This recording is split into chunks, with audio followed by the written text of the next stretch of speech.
Good evening and welcome to this edition of GreenTV. I'm your host, Kathleen Pettijohn. Frances Moore Lappe is the author of many books, including Diet for a Small Planet and her latest, Rediscovering America's Values. This past June, Ms. Lappe spoke at the Wellsprings of Wisdom Conference for Women at St. Mary's College here in Notre Dame, Indiana. This is the first part of her speech in which she presents the social and economic impacts of our diet and way of life on the rest of the world and what we can do to make life better for all of us on this planet which we all share. Tonight, part one of Frances Moore Lappe's powerful speech.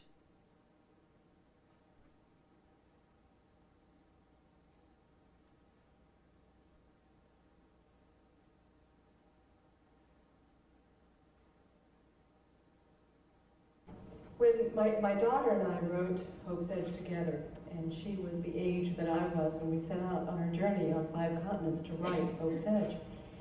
And on our book tour, after we published it, invariably I got the question, well, Ms. Lappe, since you published your first book, because this was promoted as the 30th anniversary sequel to Diet for a Small Planet, so I would get this question, Ms. Lappe, in the last 30 years, have things gotten better or have they gotten worse?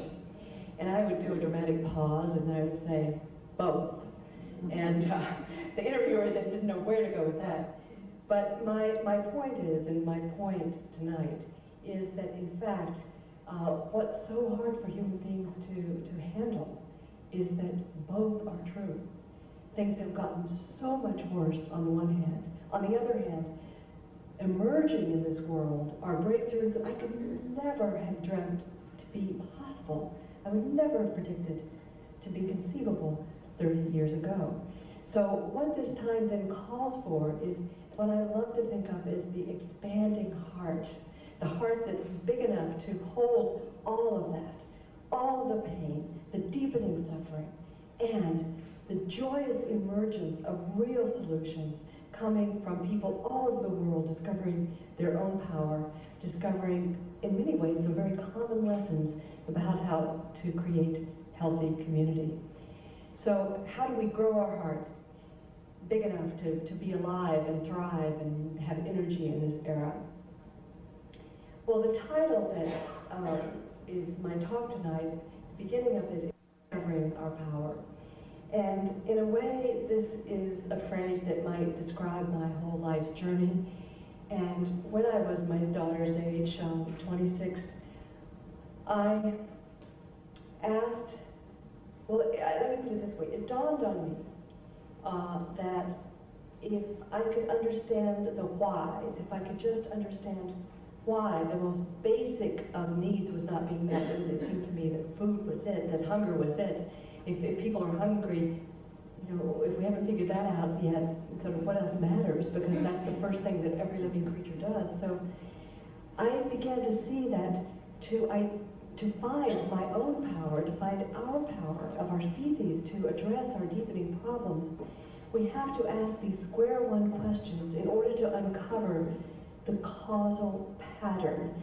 That is what the term that I'm using, thinking a lot these days. What is the pattern of causation that has ended up creating this world that we have such a hard time believing is really ours, have a hard time seeing how it really matches our own sensibilities? And because I've come to believe that unless we can see those causal patterns, then we can't find our own entry points into them. If we can't see the causal pattern, we just feel overwhelmed and confused and lost as to whether our acts make any difference. But if we can see the patterns of causation, then we can see where are the entry points that we can to shift the pattern toward health. And so in a way, my whole life, my whole adult life has been a quest to try to understand what's at the root, what's really making it happen. And so it's been a series of questions. And then the next question. I began with why hunger? And sitting in the UC Berkeley Agricultural Library, in a few months after asking why hunger, the question then became the next question, the deeper question, why hunger in a world of plenty? Because I quickly realized that hunger was not caused by scarcity. In fact, there was and there is more than enough food in the world to make us all chubby, right? So it couldn't be scarcity. So I asked, why hunger in a world of plenty? How can this cruel paradox exist of hunger in mountains of food? Here in the United States, half of all the food that leaves the earth, leaves the ground that's harvested, is wasted, just to give you some sense of the measure of abundance. And we still have more than enough to feed ourselves and ship around the world.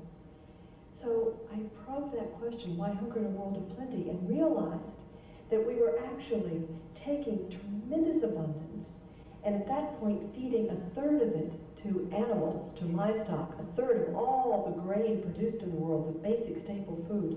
Now it's nearly 1/2 of all the grain that's grown in the world is fed to livestock. Why? How? Why? How could this be? Because the newspaper headlines were telling us that we're running out of food and that people were going hungry because there was too little food. And here I was in my own little cubby at the library realizing that there was more than enough, but we were feeding it to animals. Why were we feeding it to animals? Why are we feeding more of it to animals today? Because people who need to make direct demand on what the earth can produce are too poor to buy it. So we had this illusion of cheap grain.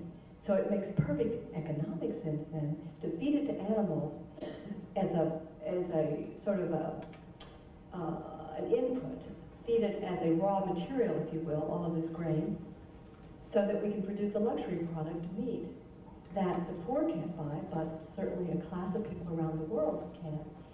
And so now, in the U.S., we've created the most inefficient food-producing system ever known to man. That is, we do take 16 pounds of grain and soy to produce 1 pound of beef. We use 2,000 to 10,000 gallons of water to produce 1 pound of beef. So we are then, what I realized, here in my 20s, I realized, wait a minute, the experts were saying we were running out, and yet I was learning that we were actually creating the scarcity that we said we feared. How? How could this be? Why would we be doing this? How could it be that we have today this incredible surplus of grain, so much that, again, more and more going into livestock, and yet we have as many hungry people in the U.S. as live in the entire country of Canada. We have as many people who are poor enough that they often don't know where the next meal is coming from as live in the entire country of Canada. We think of the global toll of hunger.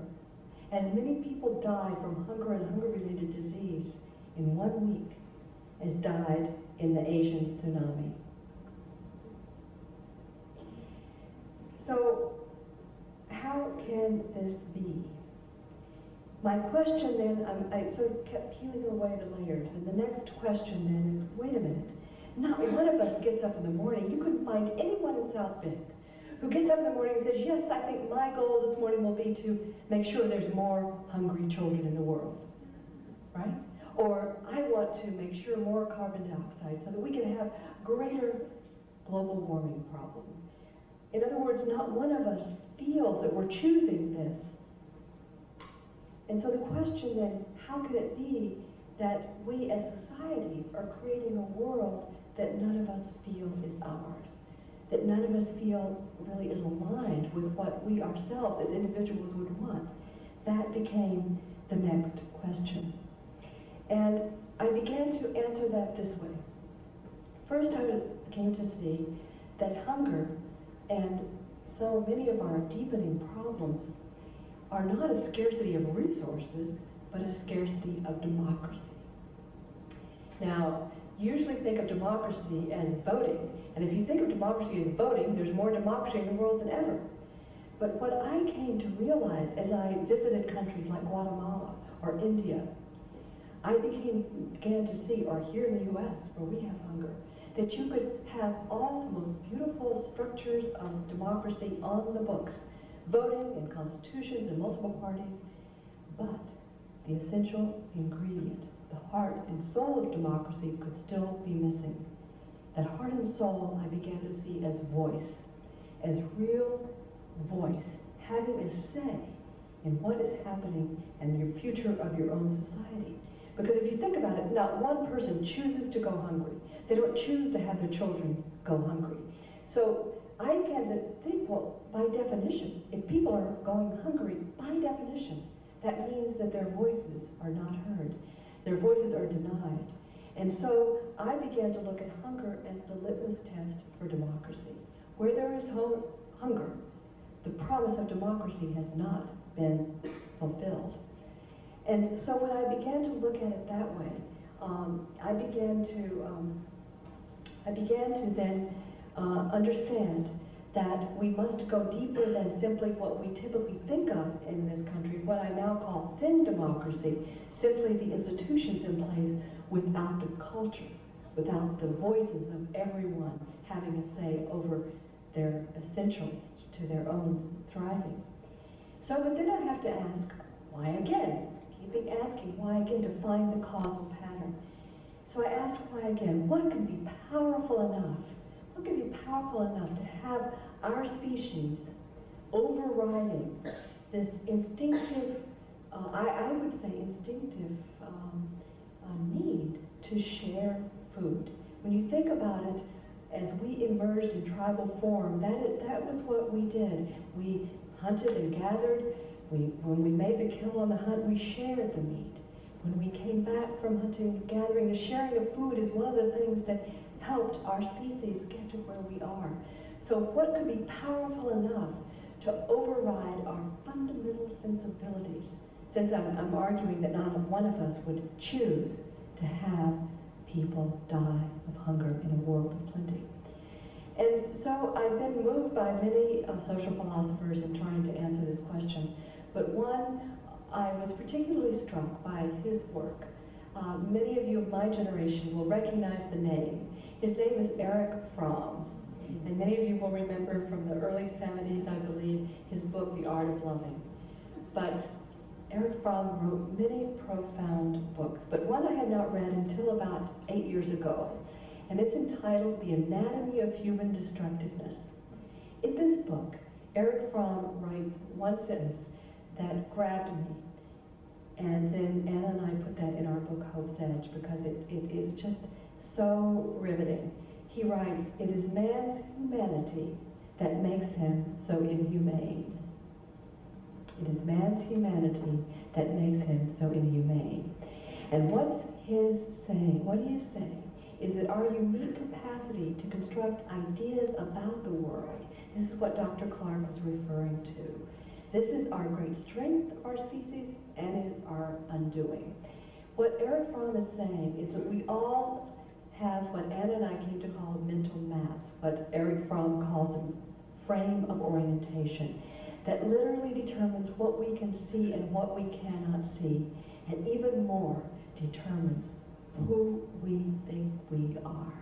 What does it even mean to be human? That's how important a mental map is. I just want to tell one little story about this. I read an account of the men people in Ethiopia who were photographed and then shown photographs of themselves. And they looked at these color photographs and they rubbed them between their fingers, they stared at them, I think they even licked them, they smelled them. They could not see themselves in them because they knew that human beings are not 2 inches high and shiny and flat. It did not fit their mental map. They literally could not see anything resembling them. And my charge to us tonight is that we carry within us a mental map that allows us to see certain things and not see other things. And it is that I am hoping, and I'm pleased that Dr. Clark read that I believe that we are capable not of getting rid of our mental maps, but if you will, holding them lightly in the sense that they are hypotheses that we are constantly looking at, getting perspective on by going into other people's worldview, suspending disbelief and walking in the shoes of others, and holding them lightly so that they don't become rigid dogma and become our undoing. Because Erich Fromm argues that this mental, what he calls a frame of orientation, is all well and good, or at least I guess I'm saying this now, it's all well and good if this mental map is life-serving. But you and I, we're alive at a time when the dominant mental map that's now going global, I believe, is fundamentally life-denying. And I'm going to explain what I mean by that in a moment. And could I have some water, or could someone give me a cup of water? Thank you. So I'm going to explain what I mean by that in a moment. Here is what I'm getting at. The dominant mental map, and this is what I see as the causation. I've gotten at least this far. The dominant mental map suggests now for several hundred years, you remember the philosopher Thomas Hobbes in the 17th century, homo homini lupus, we are to each other as wolves, this idea that we are fundamentally at each other. Well, we have been told now for several hundred years that fundamentally human beings are encapsulated egos. We are fundamentally in competition with one another in a material way. We are fundamentally materialist accumulators. We are competing that each ego against the other. Now, what I think of as these selfish little selves, if we buy that caricature of ourselves, I'm suggesting that is the beginning of our undoing.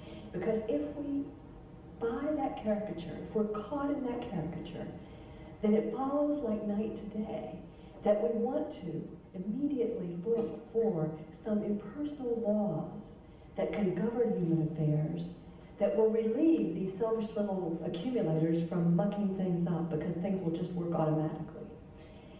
And we think we found it in the market, capital T, capital N, the market, that just sort of works on its own without our involvement. And we think we found it with electoral democracy, that all we have to do is go to the polls, and we don't even have to do that, half of us have decided, but somehow it will work without us. So this dim view of ourselves, I suggest, leads to turning over our fate to a market. And I'm going to say not just any kind of market, a particular kind of market. But I'll get to that in a moment. So what it means is that we start turning over more and more and more and more. And so whereas before economic life throughout human evolution was embedded in religion and in family life and in our culture in general, it has been extracted and put over and above everything else, so that we reduce more and more and more things that are priceless into commodities with a price. And so that even the most precious things, food, essential to life, becomes a commodity. Seeds become a commodity. Genes become a commodity. Now, in just a blink of time, maybe 6 years or so, water. Used to just drink water. Now it's a commodity. I was in South Station in Boston not very long ago, and I was rushing to get a train, and I stopped to get some water, and I said, please give me some tap water. And the lady said, what's that? So it doesn't take long to convince us. Healthcare becomes a commodity, and it means that, therefore, in the richest country in the world, by some measures, we now rank 37th. We spend more on healthcare than any country in the world, and we rank 37th in the performance of our healthcare system. What else becomes a commodity? The media, which have always been seen, as Thomas Jefferson said about the free press. He said if he had to choose between elected government, if he were forced to choose an elected government and a free press, he would choose a free press. He saw it as an essential instrument of democracy. But today, the media, thank you so much. Not that one, it'll do it a pinch.